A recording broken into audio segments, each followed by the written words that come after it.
बहुत बच्चों का डाउट है कि भैया टाइम कम बचा है, नीट पास आ गया है, 2 महीने से भी कम का टाइम बचा है, will I be able to crack NEET if I start today? तो truth be told, it is not impossible but it is not easy either. तो विदाउट टाइम वेस्ट किए बताते हैं कैसे क्या कर सकते हैं। सबसे पहली चीज़ ये, अपना फोकस शिफ्ट करो। तुम कन्वेंशनल तरीके से अब नहीं चल सकते हो जिस तरीके से सारे साल बच्चे चलते आए। जो बच्चा सारे साल पढ़ाई करते हुए आए उसके पास 365 डेज थे, 365 300 दिन थे सब कुछ कवर करने के लिए। वो लगा सकता है 2-2 घंटे के लेक्चर, तुम नहीं लगा सकते हो। अभी लिमिटेड टाइम में हमें सबसे ज़्यादा चीज़ें कवर करनी है, और कवरेज का भी एक सीक्वेंस होना चाहिए। हमें पहले वो चीज़ कवर करनी है जहाँ से पेपर आता है। सबसे पहले हम किन चीज़ों पे फोकस करेंगे? हम फोकस करेंगे एनसीईआरटी पे, हम फोकस करेंगे पीवाईक्यू पे, और हम फोकस करेंगे कि इन दोनों चीज़ों से हम क्या सीख सकते हैं, पीवाईक्यू में क्वेश्चन कहाँ से कैसे आते हैं। वंस ये चीज़ें हम सीख जाएंगे, फिर हम देखेंगे इसको इनकॉर्पोरेट कैसे करना और रिसोर्सेज क्या यूज़ करना है इस सबको करने के लिए।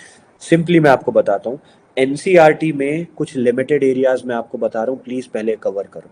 आई डोंट केयर तुम क्या कर रहे हो क्या नहीं कर रहे हो, पेपर यहाँ से आएगा, डेफिनेट क्वेश्चंस यहाँ से आएंगे, हर साल आते रहे। कभी मेरी बात पे डाउट हो, लगे भैया तुम्हारी बात मैं क्यों सुनूं, लास्ट 5 साल का पेपर उठाओ, देखो वहां से यहाँ से क्वेश्चन आए या नहीं आए।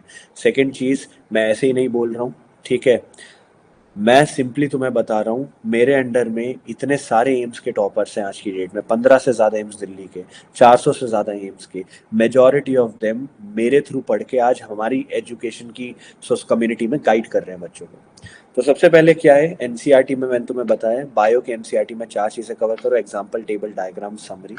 ठीक है, 1 से 4 चीज़ें कवर हो जाएं, लास्ट 3 से 4 साल के पीवाईक्यू को ही टारगेट करो पहले, don't go for 30 years. Physics और केमिस्ट्री में solve examples, intext questions, points to ponder की टेबल, समरी के नीचे डायमेंशन टेबल दे रखी है, बैक एक्सरसाइजेस ऑर्गेनिक केमिस्ट्री की बहुत इंपॉर्टेंट है, जितने स्ट्रक्चर्स दे रखे हैं उनके आईयूपीएससी नेम ऑर्गेनिक में बहुत इंपॉर्टेंट है, जितने स्ट्रक्चर्स आईयूपीएससी नेम दे रखे हैं उसके अलावा नीचे मेल्टिंग पॉइंट बॉइलिंग पॉइंट की वैल्यूज दे रखी है। हो सकता है 2 स्ट्रक्चर दी हो, नीचे मेल्टिंग पॉइंट बॉइलिंग पॉइंट दे रखा है, वो वैल्यू याद नहीं करनी है, उसकी सीक्वेंस याद करो, किसका ज्यादा किसका कम होता है और क्यों होता है। क्योंकि नेक्स्ट लाइन में उन्होंने मेंशन किया है इंट्रा या इंटर हाइड्रोजन बॉन्डिंग या ऐसी चीजें मेंशन कर रखी है। ये चीजें जाननी बहुत जरूरी है, यहाँ से पेपर आता है। एनसीईआरटी हो गई। इसके बाद सेकंड जंप हम मारेंगे मोस्ट एक्सपेक्टेड क्वेश्चंस पे।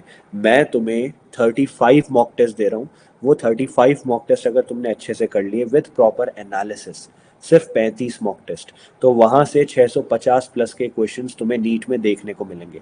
शर्त ये है एक एक क्वेश्चन का एनालिसिस अच्छे से करना है। If you do that, paper यहाँ से आएगा जैसे लास्ट 2 साल आता रहा। 2024 में 712 मार्क्स का पेपर आया, 2025 में 640 मार्क्स का पेपर एज इट इज यहाँ से आया।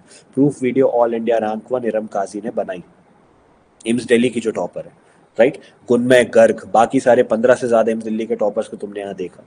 हर साल जो बच्चे एम्स दिल्ली क्रैक करते हैं, जो टॉप मोस्ट एम्स क्रैक करते हैं, ऋषिकेश, पटना, भुवनेश्वर, भोपाल, एएफएमसी, वो सारे बच्चे ये टेस्ट सीरीज फॉलो करते आए हैं। इस साल भी जो बच्चे 700 का टारगेट लेके चल रहे हैं, 650 प्लस का कर रहे हैं, वो ये टेस्ट सीरीज फॉलो करते आए हैं। ठीक है, इस साल तुमने देखा कि जेई मेंस में फर्स्ट शिफ्ट में केमिस्ट्री का पेपर टफ आया था, तो we have kept all of that into account, और उसके बाद भी वहाँ के क्वेश्चंस कुछ मैच हो गए हमारी टेस्ट सीरीज से। तो जिन्होंने ज्वाइन नहीं किया जल्दी जाके ज्वाइन करो। ये 2 चीज़ें हो गई। थर्ड चीज़, टाइम कैसे मैनेज करना है। क्योंकि हमारे पास टाइम कम है, we can not focus on syllabus completion, rather than we have to focus on score improvement. मैं चाहता हूँ पहले तुम 5 से 6 डेज खाली बायो पे फोकस करो। अगर तुम्हारा स्कोर 350 से कम आ रहा है, 400 से कम आ रहा है, फुल सिलेबस मॉक टेस्ट में पहले खाली बायो पे फोकस किया जाएगा। बायो में हमारा टारगेट रहेगा कि हम एनसीईआरटी का फ्लिप थ्रू, जहाँ 4 चीज़ें कवर करनी है, एग्जाम्पल, टेबल, डायग्राम, समरी, और लास्ट 5 साल के पीवाईक्यू को अच्छे से करेंगे। वंस दैट इज डन, हम बायो में 320 330 स्कोर कर रहे होंगे। After that will focus on physics and chemistry. Physics and chemistry में पहले मेरी लिस्ट ऑफ टॉपिक्स कंप्लीट करी जाएगी। जिन बच्चों को नहीं पता है, वही लिस्ट ऑफ टॉपिक्स है जिससे last year as it is physics में 33 और केमिस्ट्री में 36 क्वेश्चंस देखने को मिले थे। चैप्टर नहीं है, टॉपिक्स है। 25 से 30 टॉपिक फिजिक्स, 25 से 30 टॉपिक केमिस्ट्री। ये लिस्ट ऑफ टॉपिक्स कंप्लीट करो जल्दी जाके। रोड टू एम्स हमारा दूसरा चैनल है, ROAD टू एम्स, वहां पे प्लेलिस्ट बना रखी है, कंप्लीट करा रखा है, ऐप में इसकी PDF तुम्हें दे रखी है। Once this is done, NCERT की मार्किंग्स कंप्लीट करो जो मैंने तुम्हें बताई वीडियो के स्टार्टिंग में, इस लाइफ के स्टार्टिंग में। Once all this is done, तुम डेफिनेटली 600 तक पहुंच जाओगे। अगर Surya plus paper prediction test series करी, 650 लाइन से कोई नहीं रोक सकता। सबसे अच्छी बात इसमें यह है कि तुम्हें पहले हफ्ते से ही इंप्रूवमेंट देखने को मिलेगा। मैं तुम्हें ये नहीं कह रहा कि पूरे 2 के 2 महीने यहाँ पे लगा दो, मैं तुम्हें ये कह रहा हूँ जस्ट एक हफ्ता फॉलो करके देखो, बायो में स्कोर इंप्रूवमेंट दिखेगा। ठीक है, ये पूरा प्रोसेस कंप्लीट करने में तुम्हें 15 दिन से ज़्यादा नहीं लगेंगे। अगर 15 दिन तुमने इन्वेस्ट कर दिए, स्कोर इम्प्रूवमेंट आएगा। ठीक है, बट शर्त ये, you have to put in the effort. तुम लंबे लेक्चर्स अभी नहीं देख सकते हो। ठीक है, लेफ्ट आउट फील होता है, आई नो, फोमो फील होता है कि सब लोग देख रहे हैं भैया मैं कैसे ना देखूं, but it is not time effective. ठीक है, ये करो।